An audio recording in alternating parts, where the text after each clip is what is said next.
Simple pendulum. देखो ये simple pendulum की फिगर है। इसमें जो ये इसकी बीच वाली पोजीशन, इसको मीन पोजीशन कहते हैं, इसको एक्सट्रीम पोजीशन, और इसको भी एक्सट्रीम पोजीशन। ये मैक्सिमम पोजीशन है जो पेंडुलम अचीव कर पाता है। और पेंडुलम यहां से यहां और फिर यहां से यहां मूव कर रहा है। टाइम पीरियड सिंपल पेंडुलम का क्या होता है? एक बार इधर से इधर यहां तक जाना, और फिर वापस यहां से यहां तक जाना, और फिर वापस यहां तक आना, मीन पोजीशन फिर से गेन करना। या फिर यहां से देखे तो एक बार इस एंड तक जाना और फिर वापस यहीं तक आना।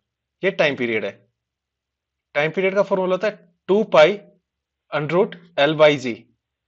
देखो L का मतलब होता है length, G for gravity, G का मतलब ग्रेविटी है, और 2 पाई, पाई की वैल्यू तो आपको पता ही है, 22/7 या फिर 3.14।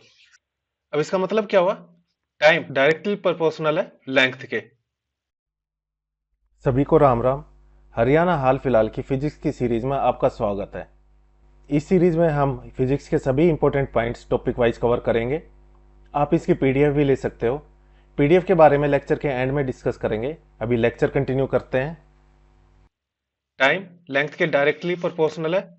अगर लेंथ बढ़ती है तो टाइम पीरियड बढ़ जाता है, यानी इसको मूव करने में ज्यादा टाइम लगेगा। और अगर लेंथ कम हो जाती है तो टाइम पीरियड भी कम हो जाता है, इसको अपनी एक साइकिल पूरी करने में कम टाइम लगेगा। देखो समर में इस पर क्या फर्क पड़ता है? समर में चीजें एक्सपेंड होती है, पेंडुलम भी एक्सपेंड होता है, इस वजह से लेंथ इंक्रीज हो जाती है और टाइम इससे इंक्रीज हो जाता है। जो पार्क में या कहीं पर आपने झूले देखे होंगे, मान लो उस पर कोई लड़की झूल रही है और वो अचानक उस झूले पर खड़ी हो जाती है। आपने देखा होगा ना, इस टाइप का कोई झूला रहता है और यहाँ बीच में बैठ के कोई झूलते रहते हैं। तो मान लो ये खड़ी हो गई लड़की, तो उस केस में क्या होगा? पहले तो सेंटर ऑफ ग्रेविटी यहाँ कहीं थी, अब खड़ी होने पर सेंटर ऑफ ग्रेविटी थोड़ा ऊपर की तरफ आ जाएगी। मान लो ये खड़ी हो गई है, तो पहले सेंटर ऑफ ग्रेविटी जो यहाँ कहीं थी, अब वो यहाँ कहीं आ जाएगी। तो इफेक्टिव लेंथ जो थी इसकी, पहले ही नीचे तक थी, अब ये यहां तक इफेक्टिव लेंथ हो गई है। इस वजह से लेंथ डिक्रीज हो गई, और लेंथ डिक्रीज होने से क्या होगा? जो टाइम पीरियड है वो कम हो जाएगा। Period of swing will decrease. मैंने एनर्जी में भी आपको बताया था पेंडुलम के बारे में, वहां पर काइनेटिक एनर्जी और पोटेंशियल एनर्जी में। जो ये लास्ट पॉइंट है, मीन पोजीशन पर यानी इस पोजीशन पर एक्सेलरेशन जीरो हो जाता है। ये मैंने आपको पहले ही बताया था क्यों जीरो होता है। क्योंकि जो वेलोसिटी होती है, वेलोसिटी यहां से इंक्रीज कर रही होती है, और जब इस पॉइंट पर आ जाती है इसके बाद वेलोसिटी डिक्रीज करना स्टार्ट कर देती है। तो इस पॉइंट पर एक्सेलरेशन जीरो हो जाता है, क्योंकि एक्सेलरेशन क्या है?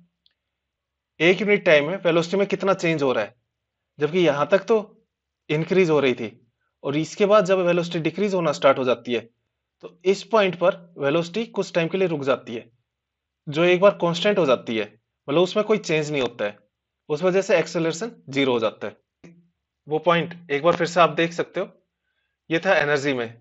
पेंडुलम के थ्रू आपको काइनेटिक एनर्जी और पोटेंशियल एनर्जी के बारे में बताया था। इस लेक्चर में इतना ही। अब बात कर लेते हैं पीडीएफ की। क्या पीडीएफ कैसे ले सकते हो? जो हमारी फिजिक्स की पीडीएफ है उसका प्राइस है 25 रुपीज़। जो हम पढ़ा रहे हैं यही आपको पीडीएफ मिलेगी कंप्लीट फिजिक्स की। और हमारी एक और सीरीज है हरियाणा हाल फिलहाल करंट अफेयर्स, उसकी पीडीएफ है 39 रुपीज़ की। इसमें आपका 2024 का कंप्लीट करंट अफेयर मिलेगा, साथ ही 2025 का, जो कि आपका जब तक सीईटी प्री नहीं हो जाता तब तक का करंट अफेयर आपको मंथली मिलता रहेगा। जिन्होंने भी ये पीडीएफ ली है उनको अब तक का करंट अफेयर मिल चुका है।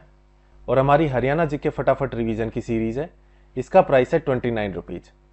अगर आप ये दोनों लेते हो, हरियाणा जी के फटाफट रिवीजन और हरियाणा हाल फिलहाल करंट अफेयर्स, तो प्राइस है 49 रुपीज़ का।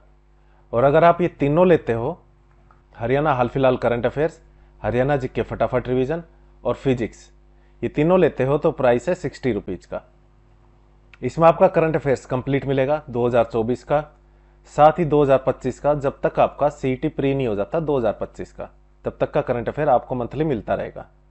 इसके लिए आपको करना क्या है, जो ये नंबर है 9958049906, इस पर यूपीआई करना है और स्क्रीनशॉट इसी नंबर पर व्हाट्सएप कर देना है। उसके बाद हम पीडीएफ सेंड कर देंगे। इस लेक्चर में इतना ही।